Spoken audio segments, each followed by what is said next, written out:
very good जनाब check करो thresher machine लगी हुई है बच्चा बंदा ढो रहा है दाने ये क्यों सकता है थोड़ी निकल रही है टेक लग रहा है जनाब टेक टूरी से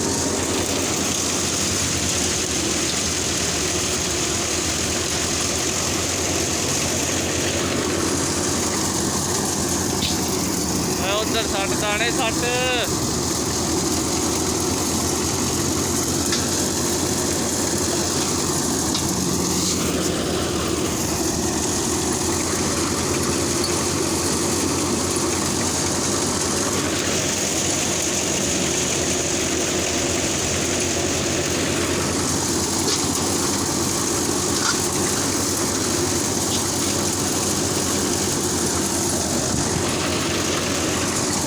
साठ साढ़े 60 मिनट ला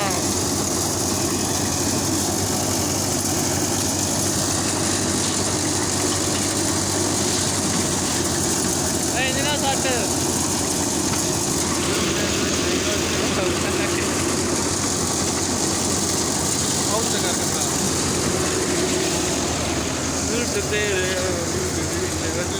सारी ट्रैक्टर की चेक कर रिजल्ट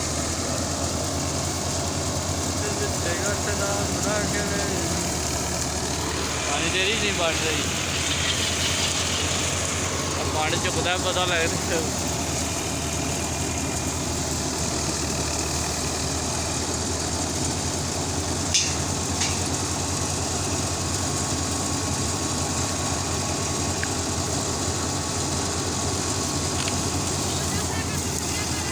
दाने कि नहीं सटने मतलब साहब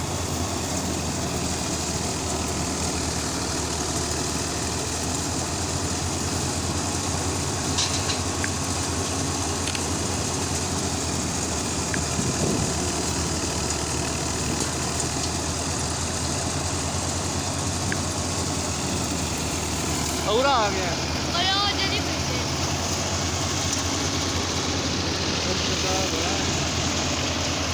हेलो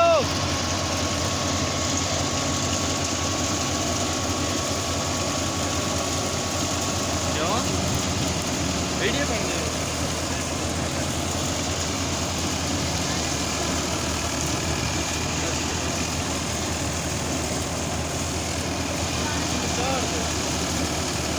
जा गई यूट्यूब से यूट्यूब पे गई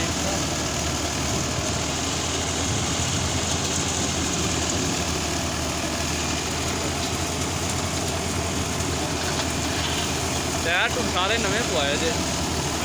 आ बोली वाली नहीं मशीन किन्ने ले जे चलो चलाने वास्ते ले